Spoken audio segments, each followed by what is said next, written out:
Okay, so one of the things I want to look at when I look at the court's case law is whether the court has a consistent approach.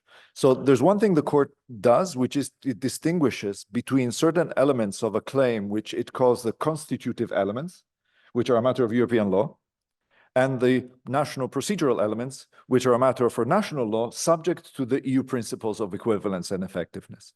And this distinction between constitutive and procedural is something which Advocate General Cocotte pioneered in some of the early case law and is now part of the court's own discourse. So to a certain extent, there is a pattern now, and I'll try to elaborate a little bit more what this pattern means.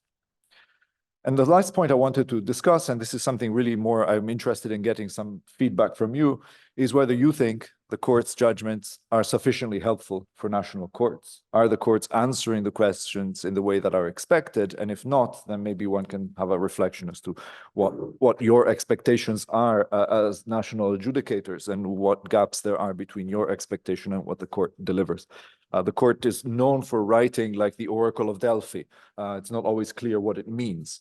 The other thing is that sometimes the operative part of the judgment does not reflect the reasoning that the court uses to actually deliver the operative part. And Judge Mancini wrote a paper where he said, look, most of the judges just read the operative part and they don't read the judgment, and therefore, which makes that last bit really important. But if the last bit cannot possibly, in one paragraph, summarize pages and pages of reflection. And so, you know, there is a bit of a communication problem that the court might have.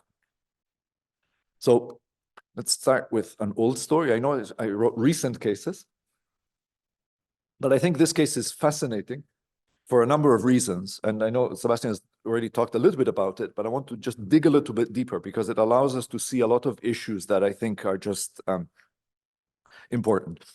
So there are two parallel things happening in the British market. So let's start with the competition authority because they started first. So the market for beer distribution in the UK and in a number of member states has always been a competition problem. In the UK, the competition problem was that the manufacturers of beer owned the pubs where the beer was sold. And so there was vertical integration. And the competition authorities have tried to create more competition in the downstream market to facilitate entry of new beers. But the situation is like the graph there. So some breweries had some pubs that they were able to tie, and then there were some free pubs who could sell whatever beer they wanted. So the new entrant could compete for the new pubs, for the free pubs, but not for the tied ones. And so for the tied ones, you had a foreclosure effect. So the several cases brought by both the European Commission and the UK Competition Authority focused on the vertical restraint. And the theory of harm, the competition problem, this is important. The competition problem is that the new entrant was foreclosed from market access. So you're selling Danish beer, you want to sell Danish beer in the UK, but you can't find enough pubs to enter. Lots of case law from the Court of Justice to explain the substantive law on foreclosure. We know the rules. But the pubs wanted to migrate to a more competitive setting in a very slow way. And so these cases took a long time to decide. So that's happening in parallel. Then you had a number of people entering into leases for pubs, and Crehan was one of them. So at the time, we didn't have a class action regime in the UK, but Crehan was elected as the representative. And so he ran the test case. And if he had been successful, then all the others would just be able to run. So there was a contract between him and the brewery. Crehan leases 2 pubs and with an obligation to buy beer exclusively from the brewer entrepreneur. And his damages claim was that the wholesale price of beer that he got was too high and he lost profits. Now, when I looked at this, and I'm just a simple economist with a simple economist's mind, the case has got nothing to do with a competition problem. The competition problem is that the new entrant who wants to sell beer isn't able to enter the market, which causes a foreclosure effect, which increases the price of beer for consumers. But the pub doesn't lose any money. The pub has a monopoly over that, you know, there's planning restrictions, so you cannot build competing pubs very easily. So he doesn't really care what beer he sells because there isn't any new entrant in the downstream market, and there is no economic losses that he suffers. So for me, the first puzzle was, how on earth can the British case be run as a competition problem when the economic issue being dealt with by the competition authority was somewhat different. They were talking about vertical foreclosure, and he's talking about lost profits as a distributor. But the distributor doesn't suffer from foreclosure unless they are foreclosed themselves. But that wasn't the case. So the litigation is a bit weird. The other thing to notice is, I mean, it's already been discussed by the previous presentations, how long these cases take. It's a very simple case, 1993 to 2006. So all of these cases naturally take a long time.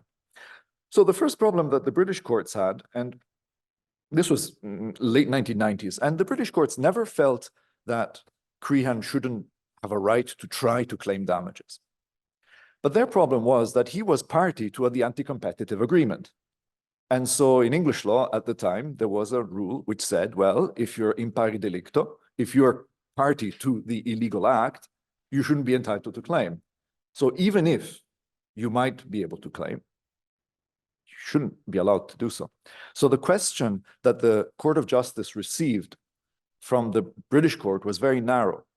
The question was, if a party to an illegal agreement could claim damages on the basis of that agreement which they had entered into. And the court said, yes, it's possible. Put paragraph 36 on the screen, which basically says the rule of national law cannot apply. The fact that the claimant is party to the contract, which itself is the illegal act, is not fatal to their claim. So that caused a bit of a problem for the English courts because they had all these precedents from the 19th century saying, well, parties to an illegal contract cannot claim damages. And all of a sudden the court is saying, well, they can under EU law. And so you have to disapply your national precedents and apply the rule which we're proposing, which is in the second part of paragraph 36, which says you can prevent a damages claim if the underlying bit of paragraph 36, the claimant bears significant responsibility for the distortion of competition. So if you have two cartel members entering into an horizontal agreement and one cartel member wants to sue the other in damages, maybe not, because they bear a significant responsibility. But on the case, the English courts were asked, how responsible is Crehan, the pub landlord, for the restriction of competition? And when the case went back on this point, the Court of Appeal found, well, Crehan had no bargaining power. It was a take it or leave it offer. Here's the 20-year lease. You must buy beer exclusively from me. No bargaining allowed. Therefore, the distributor did not bear a significant responsibility. Therefore, the claim could continue. So the first problem was solved by the Court of Justice. And what I want to emphasize, and this is a pattern which began with, this is more or less the first major private enforcement case of the contemporary era. The court says, we don't really care about national law. National law is subject to EU principles of effectiveness and equivalence. I'll explain more of that later. But then there was another problem. This is one I highlighted before. If the problem from a competition perspective is the foreclosure of market access, why should Crehan be entitled to damages? He's not foreclosed. He's not the victim of the anti-competitive set of agreements. The distribution contracts were designed to prevent brewers entering the British market and protecting the British market at the for the product, not protecting Crehan. Now, in the Court of Appeal, there was a lot of discussion on this question, and there was a point at which the Court of Appeal asked, should we make a reference to the Court of Justice again to clarify whether indeed Crehan should be able to claim damages? And the counsel for the plaintiff said, if you send another reference, the Court of Justice will be so upset with us that we don't want to do that. And so they chose not to because they didn't feel it was appropriate to send a reference. And so they said, well, the court said anybody can claim damages. Crehan is a person. He claims to have suffered loss. Let's work out what his damages are. And so they said, we're going to create a situation where we are going to decide what the hypothetical profits would have been by a hypothetical business that is Crehan's own business. So they divided the losses in the way I've suggested there. They calculated the losses of profits between 1991, the time the lease was signed, and 1993, when he exited the lease because he wasn't making any money. The lease would have continued until 2003. So they said, what profits would he have made between 1993 and 2003? And then the value of the lease at the time of renewal. So in English law, if you have English property law is weird. All the land is owned by the Queen. So you don't own property when you buy something. When you buy something, you have a freehold. The Queen lets you stay there forever. Or a leasehold. The Queen gives you a 20-year permit to occupy the land. Now, when the leasehold expires, you can extend it. But you can extend it by paying very little. And that very little is called the marriage value. I have no idea why. And so here, the value of the lease in 2003, they said, well, how much profit would Crehan have made had he been able to extend the lease? Now, I looked at this a little bit, and I found it a little bit strange because when they start calculating this, so they call in, of course, thousands, 3 or 4 economic experts. The trial lasts 60 days, trying to work out what hypothetical profits would have been made by hypothetical business over a long period of time. So there's basically just speculating. What would the market have looked like had Crehan stayed in the market? And then they look a little bit at what was happening. And one thing that struck me was that one of the reasons why the damages were reduced was that there was a new entrant in the vicinity. So the pub would have suffered a loss of profits at the moment when a new pub had been built. And then a couple of years later, they realized that a shopping center with a pub was built next to the pub owned by Crehan. And so his profits would have shrunk even more. This is all very interesting because the theory of harm at the beginning was foreclosure. The market is foreclosed. And now here you have entry. So it's a bit difficult to see how the damages relate to the competition problem, because the competition problem was all about the consumers not having enough beer to buy, or a variety of beer to buy. And indeed, because of the public enforcement, the court demonstrated that there was entry in the market. And that entry kind of nullifies the competition problem. And yet he's still getting money for losses of profits, even though now the competition problem is gone. So this raises a lot of difficulties conceptually, because the court just doesn't understand, or doesn't want to understand, that this is not a damages claim that should ever have been brought. He is not the victim of a competition problem. He's just a victim of a bad business choice.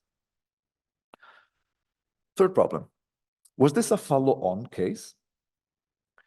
So the commission had issued a comfort letter to the defendant indicating that their plans were fine. So the commission had taken action against the entrepreneur, they'd expressed their concerns. And at the time, there was a procedure by which if the commission had competition problems, you could notify them your agreement and say, look, what if I change it? Will you give me an exemption? And the commission at that moment, when you notify, had a discretion. I can either write an exemption, or I'll write you a letter saying everything is all right, but I don't have the resources to write a decision. And in this case, they'd written him a letter saying, look, we're not going to take action against you with what you've done in the past, because we feel that your new distribution agreement is no longer anti-competitive. It doesn't cause any foreclosure.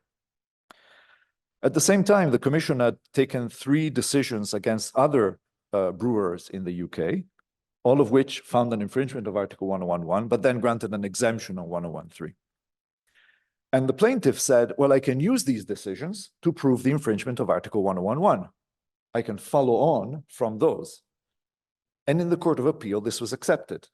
The Court of Appeal said, well, these other decisions do not concern the agreement between entrepreneur and Crehan, but they concern more or less the same kind of anti-competitive agreement, and therefore we should defer to the Commission's economic and legal analysis and just apply.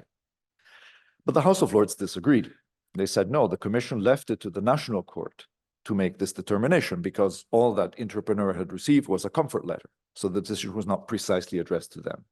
So the question of what is a follow-on action and what is binding is something which has been there even before the directive.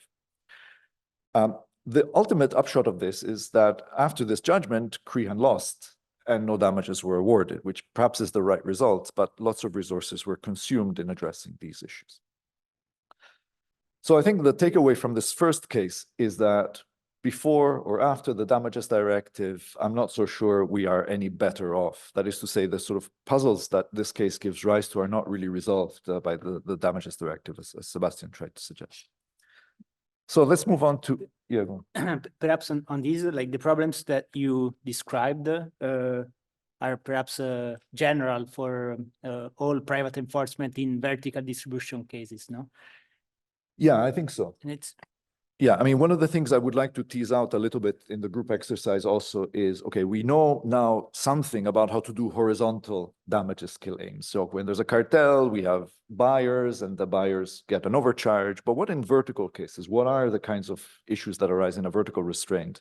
Because the commission often uses condemns vertical restraints by object. So they're apparently just as serious infringements of antitrust as horizontal restraints.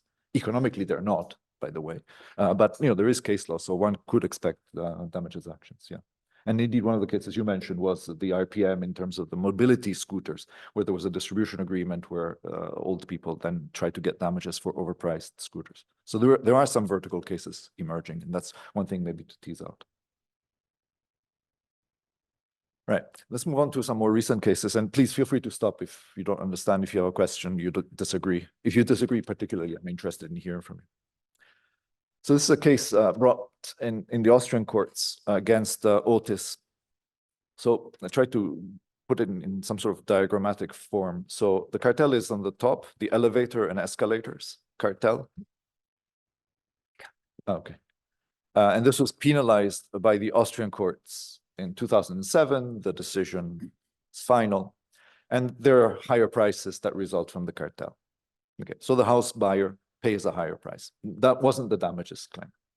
The damages claim came because the house builder benefited from a preferential loan given to it by the province of Upper Austria. And the province said, okay, I'm lending money to a builder of a house who's going to build an elevator.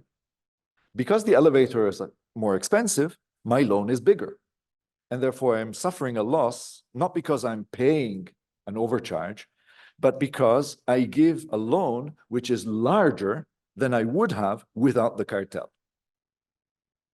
So rather than each house builder claiming damages for their own losses, you have the province who had granted multiple loans claiming damages.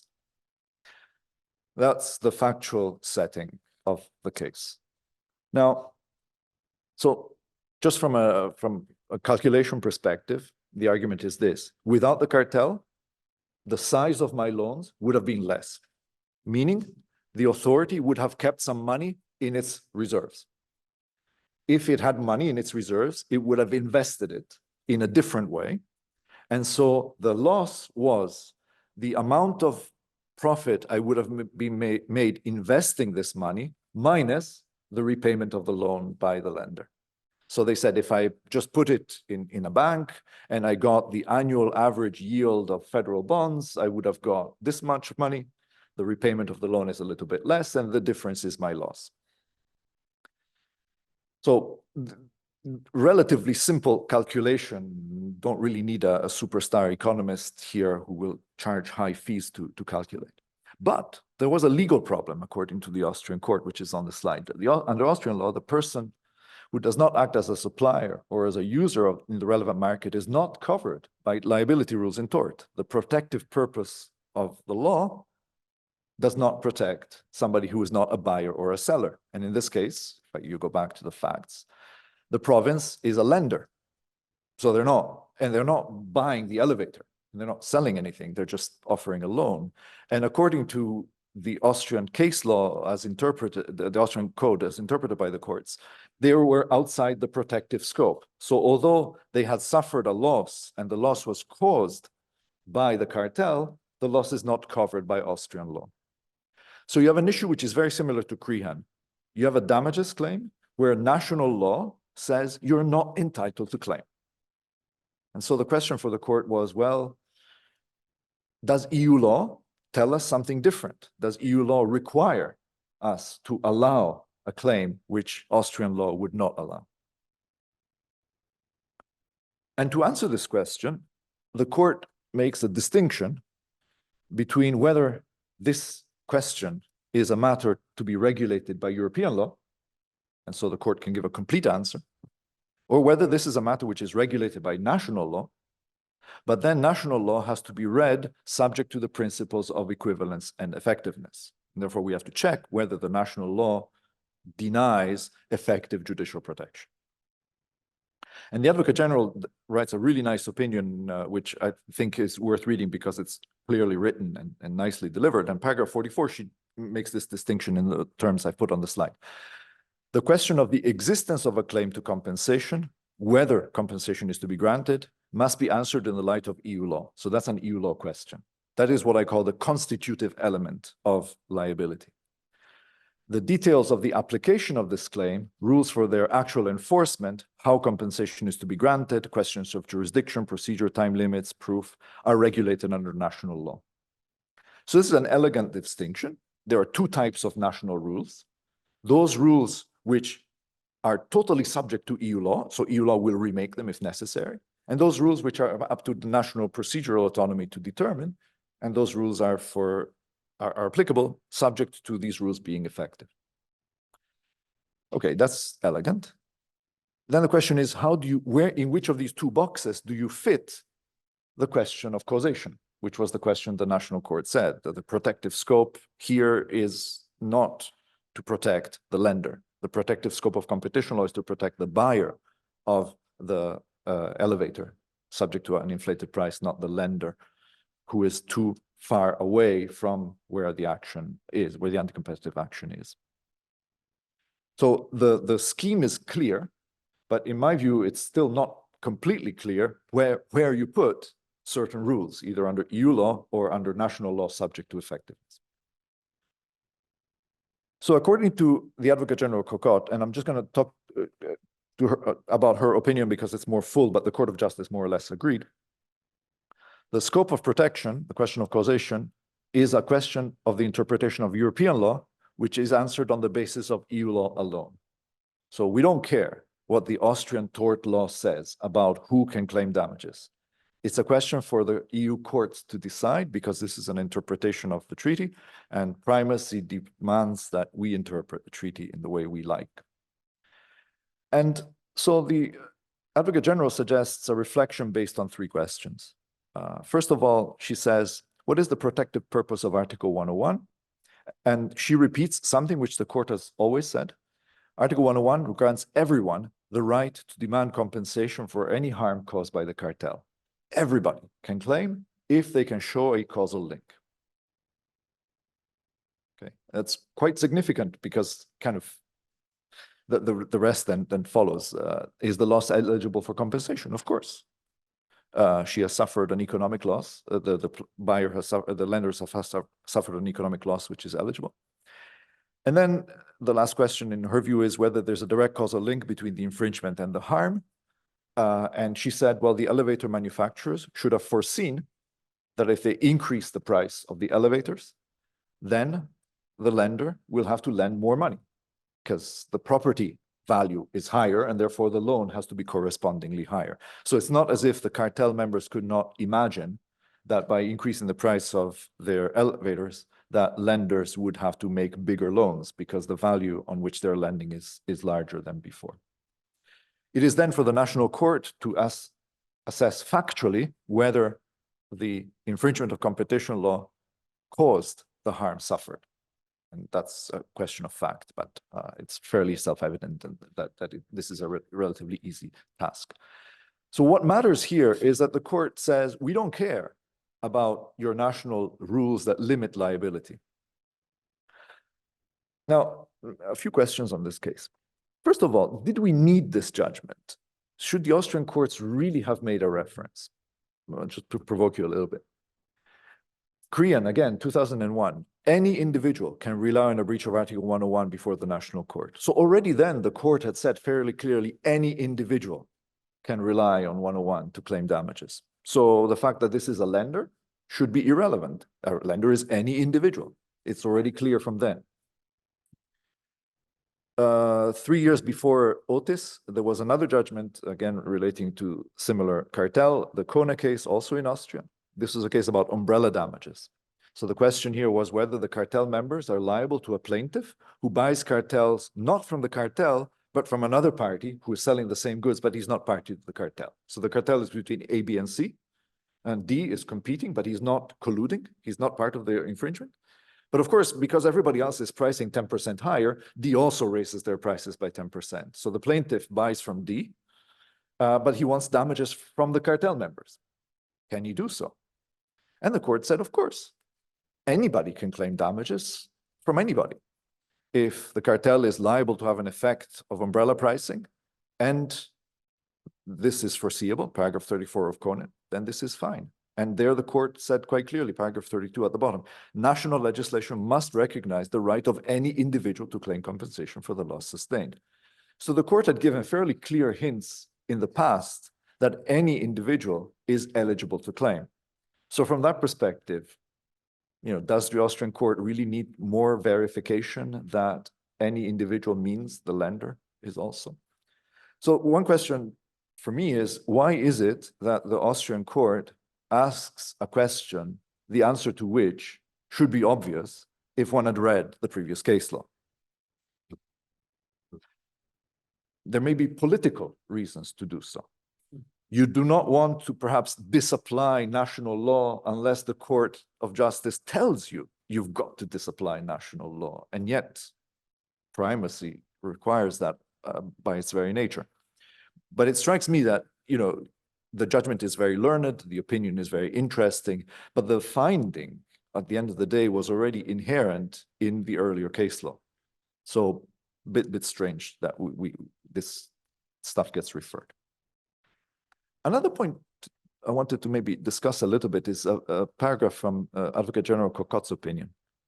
And this is kind of her, I like this as a general reflection on what she thinks the court is doing. Dogmatic constructs of national law conceived to limit boundless liability, such as theories of the protective purpose of the norm or the adequacy of the causal link between infringement and harm, cannot be the crucial factor in determining the scope of Article 101. So if you abstract from this, what she's saying is, in national tort law, and if you think about your national tort laws, one of the things that national tort laws try to do is say, okay, we want to allow people to claim, but we don't want everybody to claim for everything. We don't want indeterminate liability to an indeterminate class, right? So tort law by its very nature says you can claim, but you cannot. Your loss is too remote, you're not in the protective scope. You have some rules to exclude liability because otherwise everybody would be able to sue every tortfeasor. So every legal system creates techniques to limit the number of people that can get to court. And the Advocate General says, well, those rules are interesting, but those rules have now come to face Article 101.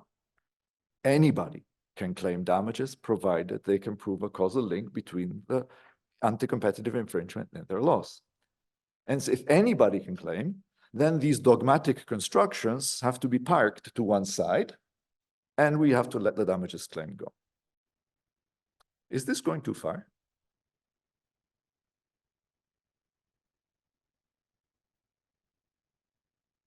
If you think about it, two ways. First of all, there's a question. Do we really want to really prioritize antitrust damages claims at the expense of other things, right? Because these existing rules of Austrian law about the protective scope and the adequacy of the causal link would still apply to a medical negligence case, to a product liability case. So you park them just for competition law. Because the competition law plaintiff is special because they're protected by the direct effect of Article 101. Really? Or does this cause a transformation of your national tort law? Because if you're saying, well, anybody should be able to claim damages for economic losses, then surely our tort rules are too restrictive for other kinds of losses. So maybe there could be, I don't know, the legislature might look at these cases and say, can we really have a legal system whereby the plaintiff in an Article 101 case has a privilege? A lot of the national rules are just disapplied so that they can proceed. And yet we put a lot of barriers for all the other claimants for other torts, which we think are in the public interest. But this public interest limitations are to be eliminated in competition cases. So this asymmetry, I think, is a little bit puzzling. And yet that's what the court is doing by saying we have the power to constitute the elements of liability under Article 101. And I think the implications of this maybe require a little more reflection than the court requires. Second, so as I said before, the Advocate General makes a distinction between the standing, asks the question, is the standing of the municipality a matter of EU law, or is the standing of the municipality a matter of national law subject to effectiveness and equivalence? And in her view, and in the view of all the other Advocates General who have used this distinction, These are two very different things. Now, in EU law, we talk about positive and negative integration. So when the EU legislator or the EU court makes a rule, we call that positive integration. We create a rule which applies in all the member states. So when in Otis the court says the lender can claim damages, that rule is applicable in all member states. So all lenders can now claim damages, doesn't matter where they're based. Whereas if we apply the rule in red, national law subject to effectiveness or equivalence, we achieve negative integration. That is to say, we kind of harmonize, but we're only really harmonizing Austrian law in a very indirect way, because we give still precedence to national procedural autonomy. Okay. So from a formal level, there is a distinction. If you say something is a matter of EU law, you harmonize a lot more than you do if you're saying, no, it's natural procedures apply subject to effectiveness. That is true formally. I think in reality, it makes very little difference. Again, let's go back to Courage and Korean first case on damages. If it's a matter of EU law, then the court paragraph 26, the full effectiveness of what was Article 85, now 101, and in particular, the practical effect of the prohibition would be put at risk if it were not open to any individual to claim damages for loss caused by the breach of Article 101. What happens if it's a matter of national procedural autonomy? Well, then we have to look at the national rule, and the national rule can stand, provided that this rule is not less favorable, principle of equivalence, and that it does not make the exercise of the right excessively difficult, principle of effectiveness. And if the national procedural rule is not effective, you set it aside. Just like you set aside a rule of national law which is incompatible with EU law. In Sumal, if the rules do not conform with EU law, whether under the constitutive or the procedural element, you disregard the national provision and apply directly 101 to the disputes in the main proceedings. So the ultimate conclusion is that under both approaches, whether the liability rule is a constitutive rule or a procedural rule, that is subject to EU law. The constitutive rule is subject to the court deciding what the rule is. The procedural rule is okay under national law, provided it's effective. And if it's not effective in protecting the claimant, then you disapply it. So the ultimate result of both pathways is the same: national law to one side, EU law forward. And effective judicial protection requires that effective remedies are provided. And if you notice, in paragraph 26 and 29, the court uses effectiveness in more or less the same way. So although the two approaches are formally different, in reality, you don't get a result which is significantly different in terms of the harmonizing effect and the impact this has on the national court to set aside national law unless they can interpret it in a way which is in conformity with EU law. Okay, now let me play around a little bit with this idea of equivalence and effectiveness if national procedures stand. So this is the Tráficos Manuel Ferrer case. So the Spanish courts have given us plenty of references for preliminary rulings. I'm going to talk about three of them today. This is the first one. So this is one of the many follow-on actions. And the puzzle here was this article of the Spanish procedural code, where the heads of a claim are upheld or dismissed only in part. Each party pays the costs it has itself incurred, as well as half of the common costs, unless there are grounds for awarding costs against one party for vexatious litigation. As was said before, if you are a claimant who is claiming 20,000 euros overcharge because you've bought 5 trucks, and the economic analysis is going to cost you 10,000 euros, are you really going to bring a claim if at the end of the day you're only partially successful and then you have to pay costs which make the damages worthless? So the problem which the National Court saw and the Court of Justice also observed is that this rule of national procedure may deter claims. And if you remember, the idea of the court is effective judicial protection. So we must stimulate claims, not deter them. So how can we have this rule of national procedure interpreted in a way which is compatible with EU law when it deters claims? So again, it's important, what I think is important is that the court has an idea that we've got to promote the claimant and we've got to facilitate the way the claimant gets to court. And anything that stands in the way should be challenged. If it's a matter of EU law, we will construe EU law broadly or so that they can claim. If it's a matter of national procedural autonomy, such as here, we've got to test whether the national procedures are compatible with EU law and the principle of effectiveness. Do they deny effective judicial protection?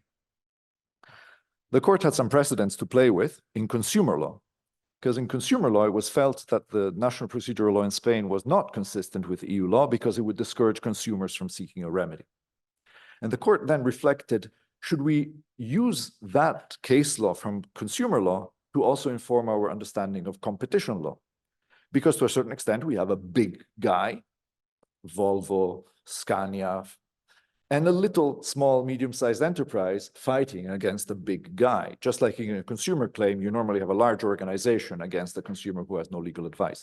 So there is a structural asymmetry between plaintiff and defendant in competition cases, in this competition case at any rate, just like there is in many consumer claims.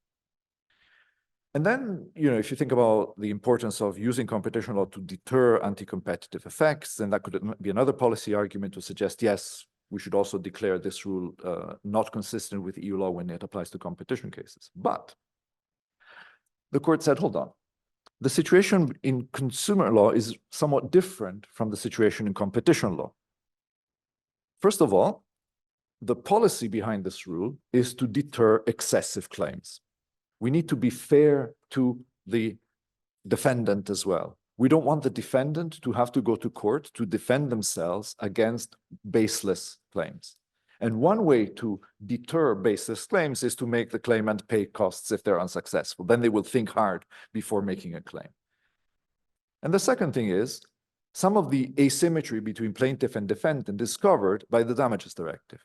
You have rules of discovery, for example. So, if you want to make a damages estimation, you should be able to do it with a degree of accuracy because you can get data from the defendant in order to calculate the overcharge. So the problems that we have in consumer law of total informational asymmetry are partially resolved by the damages directive.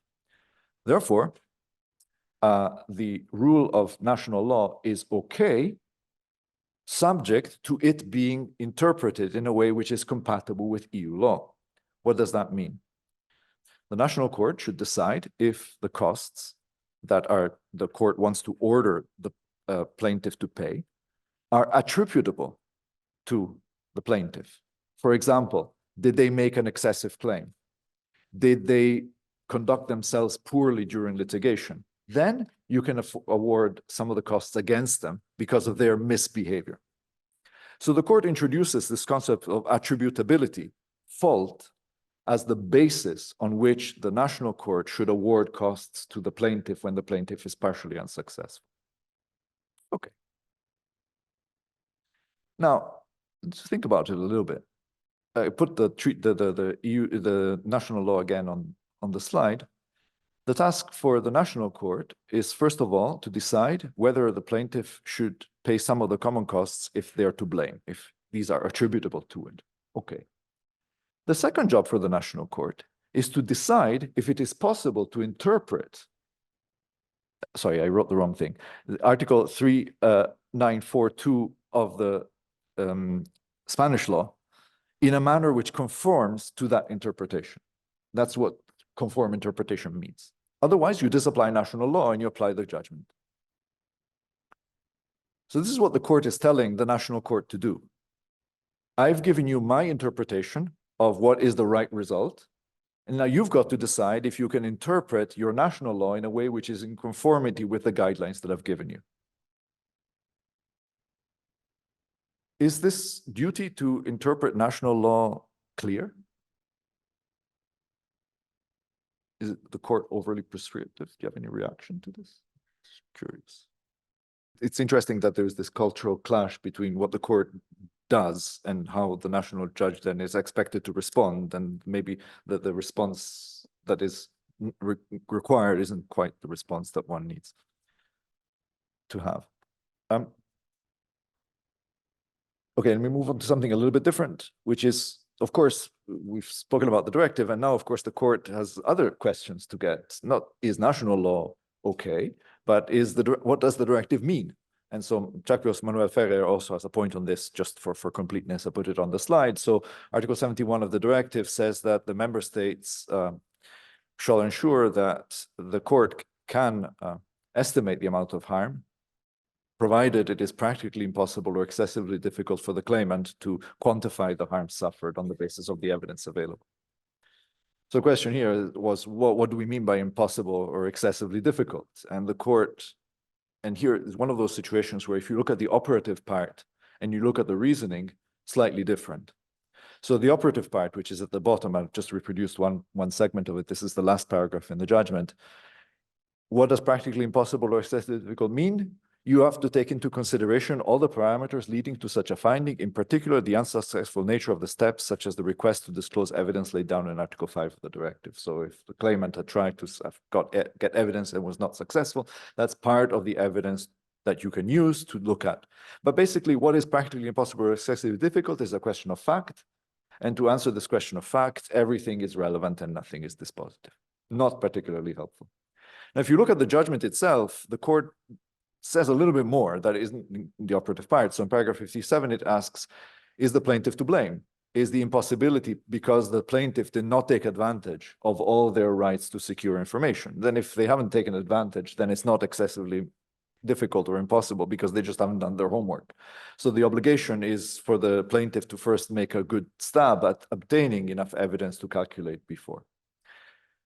Question whether the defendant provided this information, is that relevant? And the court here uses a very strange phrase. It's not in itself relevant, but of course it's part of the relevance. It's not determinative. Did the plaintiff choose one defendant only, but bought goods from other cartel members? And therefore there's a problem here of calculation because you're only suing one party and not the others. And so can you get discovery of the others from whom you're not claiming damages because of joint and several liability? You just choose one defendant. Again, not itself relevant.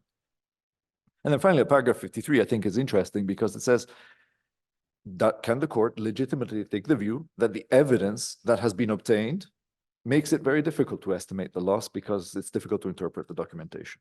And I think that's perhaps the most helpful part of the whole judgment, which is it doesn't depend on facts. It depends, has the guy got enough data to reach a conclusion about the award? And if he doesn't have enough data, then no. Of course, a judge answering that question may struggle to decide whether the evidence is sufficient to estimate the loss. I'm not aware of the context of the case, so if you want to comment, please feel free. But there did seem to be quite a bit of economic expertise being brought by both the plaintiff and the defendant, and a lot of exchange of information to try to calculate. I wanted to close on a couple of cases about who is liable for the infringement. So far we've looked at who can be who can claim, who can the defendant be. I think it's a fairly well-known case. Sumal against Mercedes-Benz truck. So again, Spain, Spanish competition law this time, not the procedural code. The conduct of an undertaking may also be attributed to the undertaking or persons that control it, except where Eastern European country is not determined by any of them. Now, the commissioner imposed a fine on Mercedes. The defendant sued Mercedes' wholly owned subsidiary in Spain.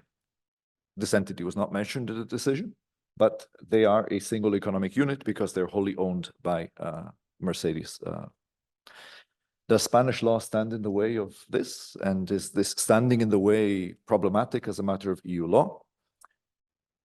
Again, so the Advocate General calls this top-down liability. So normally in parent subsidiary cases, what you have is you have a situation where the subsidiary officers collude, and then the commission imposes liability to the parent company. So bottom up. Here we have top-down liability. So the question was, can the cartel orchestrated by the parent company be something that you can address to the subsidiary company? And this is a matter of European law, paragraph 34. The determination of the entity which is required to provide compensation is directly governed by EU law. So the court then has to explain what is EU law. Well, we have a single economic unit doctrine in public enforcement. Parent and subsidiary are treated as a single undertaking. The concept of undertaking is not bound by the concept of corporation or cooperative. It's a term of art in EU law. And in private enforcement, a single economic unit doctrine in public enforcement applies, provided, part B, the subsidiary is connected to the activity of the cartel orchestrated by the patent. So my example there, if the plaintiff had sued Mercedes Clothing Spain, then that would not be a subsidiary of Mercedes that could be sued for the damages because they're not selling cars. So so long as you sue the subsidiary, which is selling the cartelized product, then you can sue the subsidiary. And what happens if national law stands in the way? As I said before, and the court repeats it, you've got to disregard national provisions and apply directly Article 101. So if the Spanish law prevents you from claiming damages from the subsidiary, because it seems to only go bottom up and not top down, then the Spanish law has got to be disapplied, and you've got to apply paragraphs 34 to 48. That's it. Why make claims so easy? So the Advocate General has a number of policy justifications for this.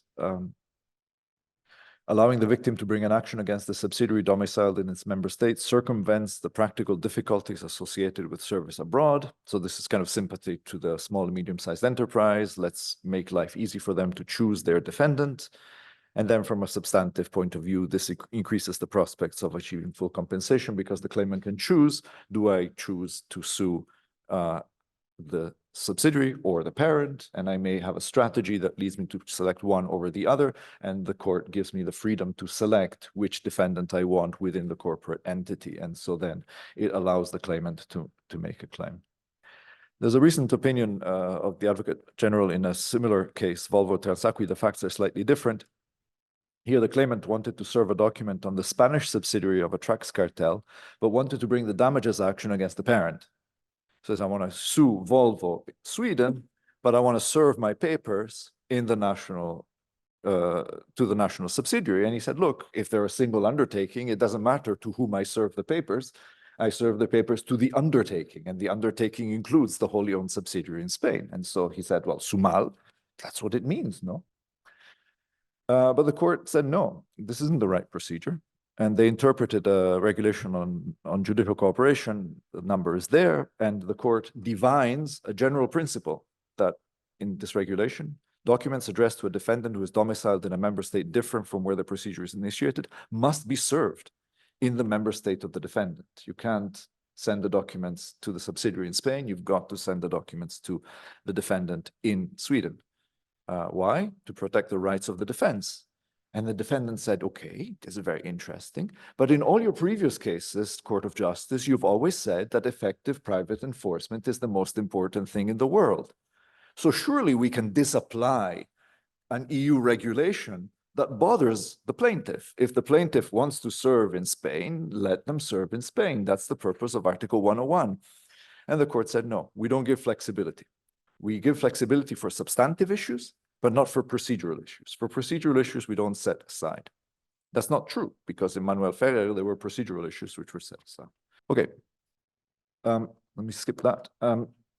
Just maybe some reflections, and I've got a problem question for you to discuss later that we've prepared for you. But do we have now, if you read the judgments of the court, all the constitutive elements? So for example, is liability based on fault? Or is it liability, strict liability? So if a plaintiff infringes competition law, do you have to prove that he did so negligently? Or is liability just because he causes an anti-competitive effect? Now, in a cartel case, the question doesn't arise because the cartel is intentionally designed to increase prices. But again, in a vertical restraint case, where the effect is anti-competitive, but it's not something that you intended, maybe we need a fault requirement. Can you claim damages for physical injury? Suppose a cartel decides not to invest in product safety, and by not investing in product safety, it causes harm to a car driver. One of the car cartels recently was about the parties deciding not to innovate. Can you claim damages for personal injury? Maybe this is an academic exercise, but if you go to Kone and Manfredi, any person, right? So this is kind of almost, you talked before about principles versus written law. Now, paragraph 22 in Kone, which is paragraph 61 in Manfredi, is almost like a civil code text. Any person is entitled to claim compensation for harm suffered where there is a causal relationship between the harm of the agreement and practice prohibited. Therefore, there is no fault requirement. The constitutive elements are all there. That's the new code for EU law, so no fault. In a PhD written here in 2008, Asimakis Komeninos drew this inference from what was then the Manfredi judgment, that these are the constitutive elements and that's all we've got. Can you claim personal injury? Yes. Any person means any person suffering whatever loss they suffer, provided they show a causal link. So there is a question as to whether these are the constitutive elements and whether there are more. All right, I'm going to stop there. Happy to take questions if you have any.